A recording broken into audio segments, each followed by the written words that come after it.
we are not offended in the absolute slightest by the use of this word around us because we have no context of it being a rather obscene swear word. Hi and welcome back to the Girl Gone London channel. My name is Caitlin. I'm a dual UK and American citizen, and today I am talking about some British insults that I had never heard before moving to the UK. Now, I would like to say that not all of these have been directed at me during my time here. Some of them have, but half the time, I didn't know someone was insulting me or what they actually meant, so it didn't matter anyway. We often talk about words and phrases that are used in the UK but not used in the US, and so I just thought we'd take a little bit of an insulting slant. Now, British people in their minds right now are probably thinking the most obscene insults that you can think of, because I feel like that's just how the British work.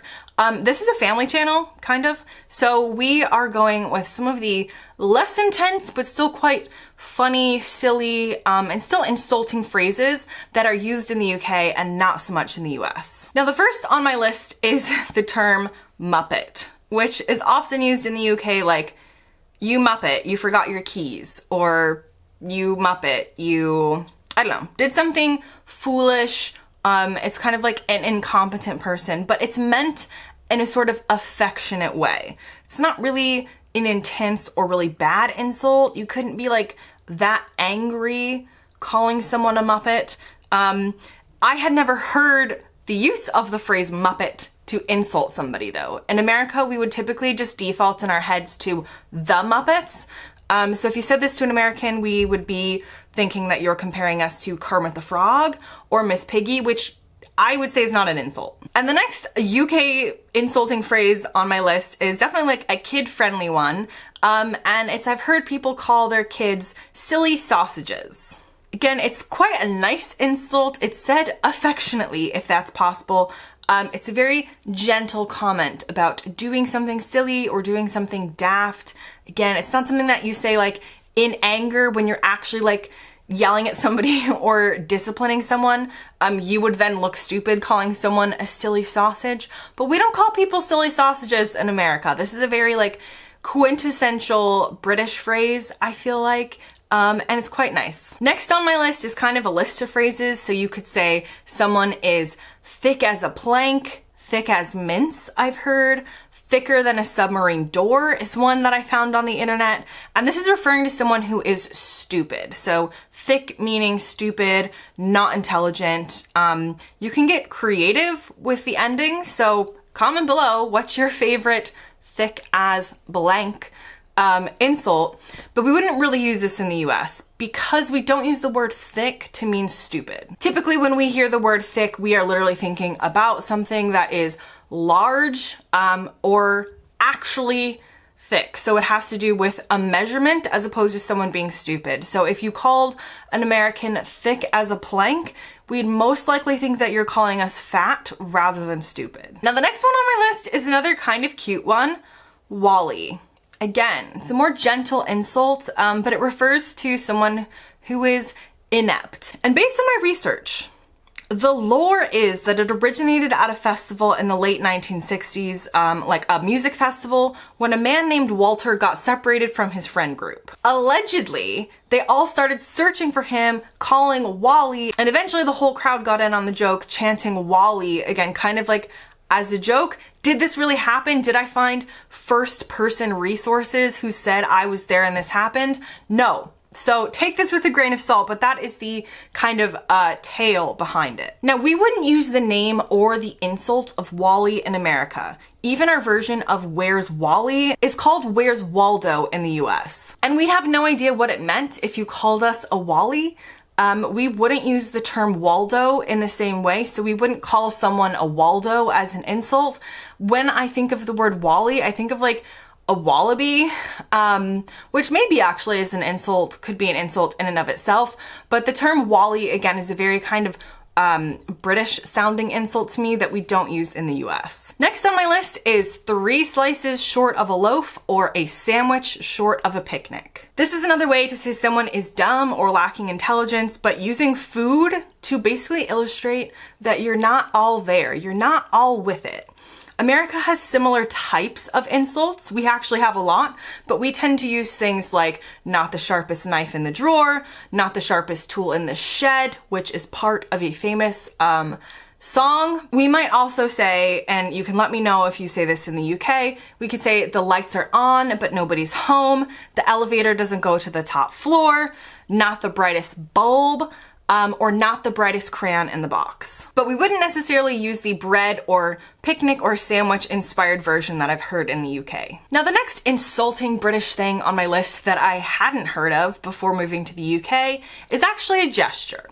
And it is an insulting gesture to do to someone where you put two of your fingers up at them. And I'm not gonna do it on the camera, though it means nothing to me, which I'll explain in a minute.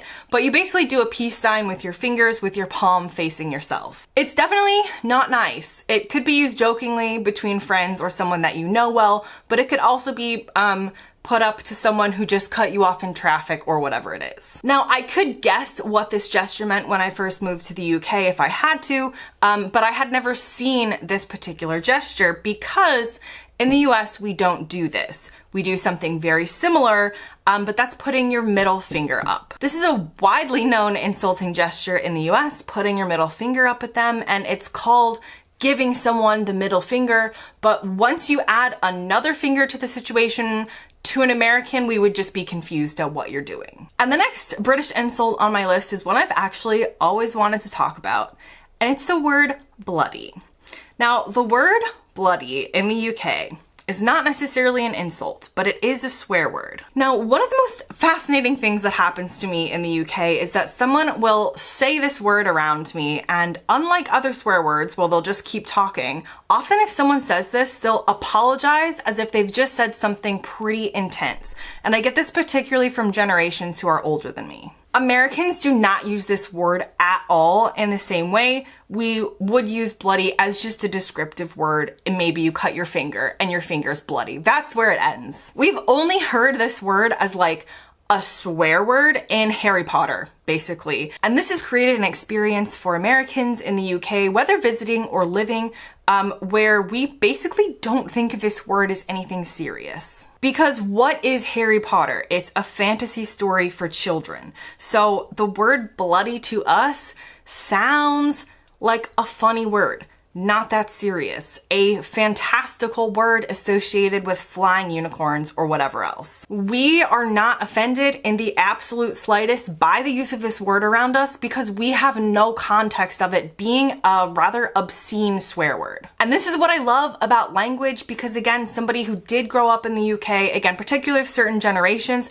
could say this word around me and feel like they've possibly offended me or they need to apologize for saying something obscene. Whereas to me, it doesn't even clock, it doesn't even register as something that would be insulting or obscene. The next phrase on my list is, again, could be a group of phrases, but one that I found particularly repeated often is a face that would frighten a police horse. People would also say this like a face like a insert the blank, fill in the blank with something insulting.